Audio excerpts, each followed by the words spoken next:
গেল ৪ বছর গরমের সময় খুব একটা পানি সমস্যায় পড়েননি ঢাকার মানুষ। রাজধানীতে এবছর আবার দেখা দিয়েছে খাবার পানির সংকট। মগবাজারের ব্যাপারী গলিসহ আশপাশের এলাকা, বাড্ডার পোস্ট অফিস রোড, পুরান ঢাকার অনেক এলাকায় চলছে পানির জন্য হাহাকার।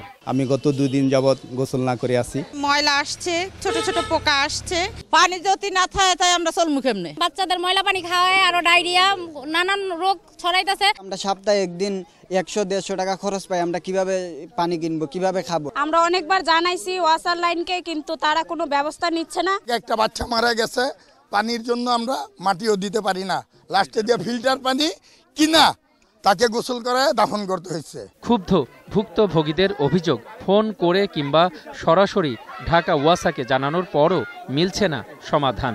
এই অবস্থায় নগরবাসীর প্রাত্যহিক জীবনের রুটিন গেছে বদলে। এক কলস পানি আনার জন্য আধা মাইলের উপরে হেঁটে যেতে হয়, আর যে পানি বর্তমানে আমরা পাচ্ছি দুর্গন্ধ, এগুলো খেয়ে এলাকার লোকজন সব অসুস্থ হয়ে যাচ্ছে। কালকে আমার স্বামী অনেক মনে করেন এলে অনেক অত্যাচার করছে, আমার মারধর করছে।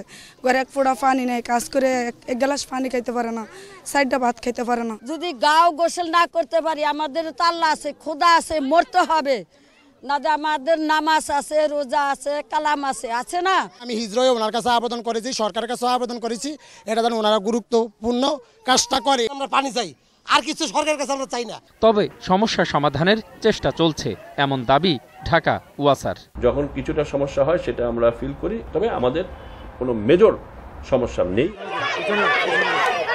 গেল কদিনের প্রচণ্ড গরমে রাজধানীতে পাল্লা দিয়ে বেড়েছে পানির সমস্যাও, সেই সঙ্গে বেড়েছে সাধারণ মানুষের কষ্ট আর ভোগান্তি।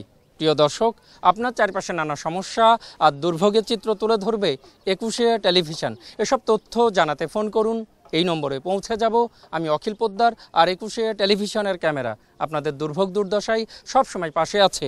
21 টেলিভিশন।